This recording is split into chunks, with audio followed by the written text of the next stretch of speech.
Bismillahirrahmanirrahim. Assalamualaikum warahmatullahi wabarakatuh. Halo guys, jumpa lagi bersama kami di Marula Channel.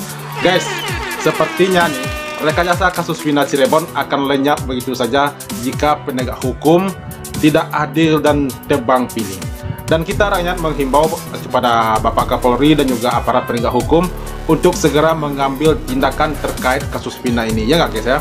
Jangan sampai redup atau dingin begitu, lama-lama hilang begitu saja, ya nggak? Jangan kalau bisa jangan sampai gitu ya Pak ya.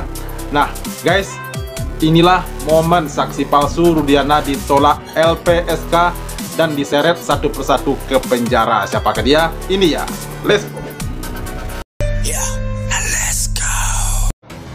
Anda kembali di Apa Kabar Indonesia Siang. Pemirsa, permohonan perlindungan terhadap Suroto, salah satu saksi dalam kasus Vina Cirebon, ditolak oleh Lembaga Perlindungan Saksi dan Korban atau LPSK. Suroto. Ya, permohonan Suroto ditolak sebab ia dinilai tidak konsisten, berubah-ubah, bersifat normatif dan cenderung menutupi informasi yang berkaitan dengan peristiwa dalam memberikan keterangan. Iya. Pengakuan Suroto dinilai berbeda jauh dengan foto yang memperlihatkan kondisi Vina. Meski ditolak, LPSK memberikan catatan untuk kepolisian untuk tetap menjamin keselamatan Suroto apabila hendak digali keterangannya. Ya, biasanya kalau saksi palsu diperiksa juga lah, jangan dijamin keselamatannya sebenarnya aja. Kan LPSK dalam melakukan penelaahannya dari permohonan perlindungan yang masuk itu, kami berdasarkan pada Undang-Undang 13 2006 junto Undang-Undang 31 2014, di mana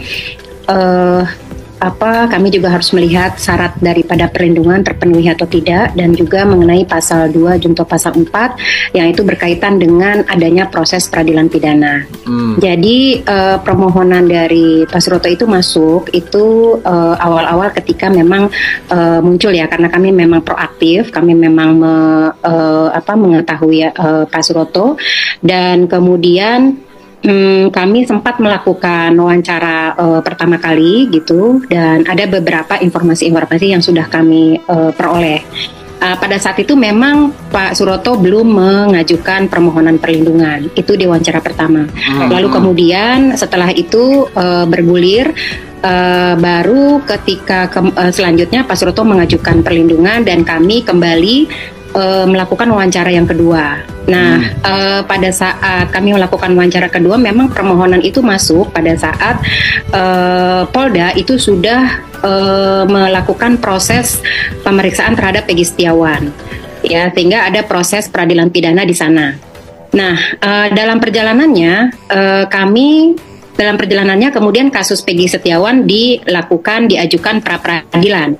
Nah, putusan yang kami ajukan, putusan atas permohonan perlindungannya Pak Suroto itu kami putuskan pada saat memang posisi pra peradilan Peggy Setiawannya sudah diputus, sehingga kami melihat memang tidak ada lagi proses peradilan pidana, karena itu bagian dari salah satu syarat ya, di mana perlindungan saksi dan korban diberikan dengan status saksi, yaitu dalam proses peradilan pidana. Karena melihat proses pra peradilannya juga sudah tidak ada gitu ya, sehingga kami memandang bahwa proses syarat daripada pasal 4 junto syarat daripada pasal 2 junto pasal 4 itu maka belum masuk dalam kategori perlindungan permohonan untuk Pak Suroto.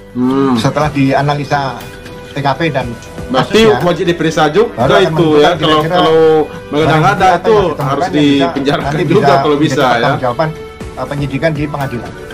Nah, pada saat sudah dimulai penyidikan, peran itu Rudiana ini kan tidak dalam gabungan sebagai tim penyidik. Dia di bidang narkotika. Memang anak putranya beliau jadi korban. Tapi pada saat Liga Akbar sebagai kawan Eki, putranya Pak Rudi, dihubungi oleh bapaknya almarhum, bapaknya Eki, almarhum, diajak ke penyidik atau penyidik pembantu dengan tujuan hanya menentukan apakah helm, jaket, dan sepeda motor milik Eki almarhum. Padahal untuk menunjukkan itu kan sebetulnya cukup bapaknya saja bisa, karena mengajak Eki, ngajak si Liga Akbar. Ini aneh satu nih, kan? Jadi kemudian dia membawa Liga Akbar ke penyidik. Ada nggak surat panggilan, surat perintah menghadapkan pada penyidik? Ini kan harus ada, walaupun beliau seorang perwira juga, tapi bukan terlibat dalam tim penyidikan tersebut. Nah, keanehan-keanehan ini yang bagi saya perlu didalami ada apa sebenarnya dia mengajak Liga Akbar untuk memberikan kesaksian yang akhirnya berkembang menjadi kesaksian yang tidak benar. Iya. Kalau seseorang melakukan perbuatan kemudian memberikan keterangan tidak benar, ya itu berarti di pengadilan bisa dikenakan memberikan keterangan palsu.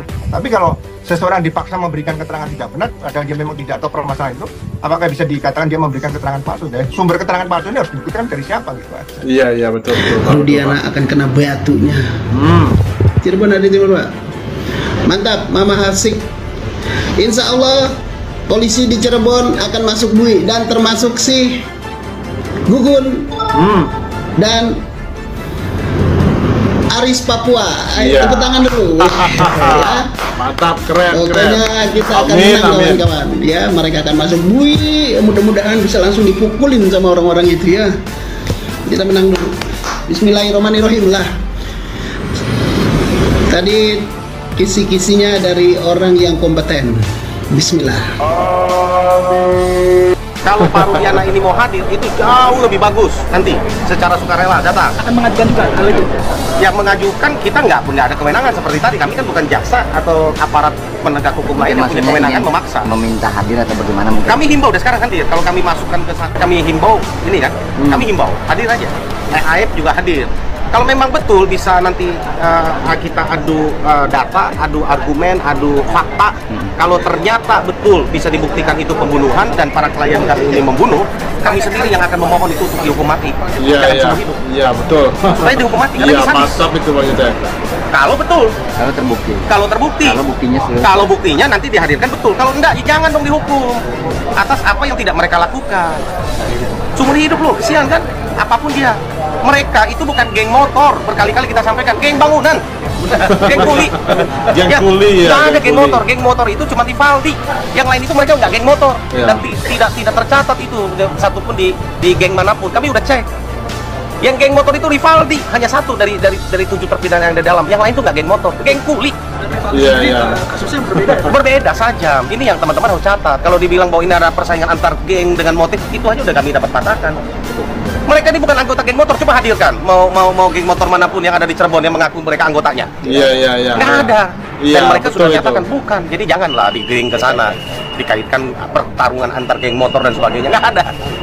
Ya gitu ya teman-teman ya. Terakhir Pak Jutek, kemarin kan ada pemeriksaan dari Bariskrim dan ini merupakan tim khusus ya Pak mungkin yang dibentuk untuk mengungkap fakta sebenarnya secara objektif. Pak, harapannya seperti apa Pak? Udah 2 tahun katanya, 2 bulan maksudnya udah 2 bulan tim asistensi ini turun terus melacak secara senyap. Apa harapannya Pak ini? Harapannya tim itu dapat bekerja betul secara independen dan objektif dan menghadirkan fakta yang sesungguhnya. Kami masih sangat percaya dan Pak Kapolri dengan institusi polisi yang begitu hebat saat ini melayani kami ketika kami diperiksa, mendampingi klien, begitu profesional di Barreskrim. Saya puji objektif mereka sekarang ini. Menurut saya dipertahankan. Saya harapannya dalam waktu dekat akan hadir fakta yang sesungguhnya. Karena kami memberikan bukti, memberikan fakta. Silakan teman-teman penyidik bukan ranah kami untuk menyimpulkan. Makasih ya. Secepatnya atau gimana Pak? Secepat-cepatnya dalam tempo 1 kali 24 jam. Terima kasih teman-teman. Iya, oke. Iya, itu harapan kita semua ya. Kalau bisa secepat-cepatnya kasus ini cepat selesai begitu. Tapi kenyataannya tidak seperti itu, guys. Sebab semenjak sidang PK 7 terpidana ini selesai sampai sekarang dan bahkan tim kuasa hukum 7 terpidana pun telah melaporkan telah membuat laporan polisinya ke Barreskrim, tetapi sampai sekarang belum ada perkembangannya begitu ya terkait LP Rudiana, LP Pasren, LP Kapi dan juga LP AF itu laporan polisi ya guys ya. Masih belum ada perkembangan kata Bang Jutet baru-baru ini ya. Nah jadi gimana nih guys? Apakah kasus ini harus dikawal atau dilepaskan saja begitu ya? Sebab sayang banget ini sudah sidang PK aja sudah lebih dari sebulan tapi belum ada perkembangan tentang apa itu namanya keberlanjutannya begitu. Apakah 7 terpidana ini akan bebas atau akan dilanjutkan hukumannya sampai seumur hidup? Waduh, belum ada kejelasannya. Oke guys, itu dia reaksi kita hari ini. Terima kasih banyak bagi yang telah menonton dan sampai jumpa lagi di video berikutnya. Thank you. Thanks for watching.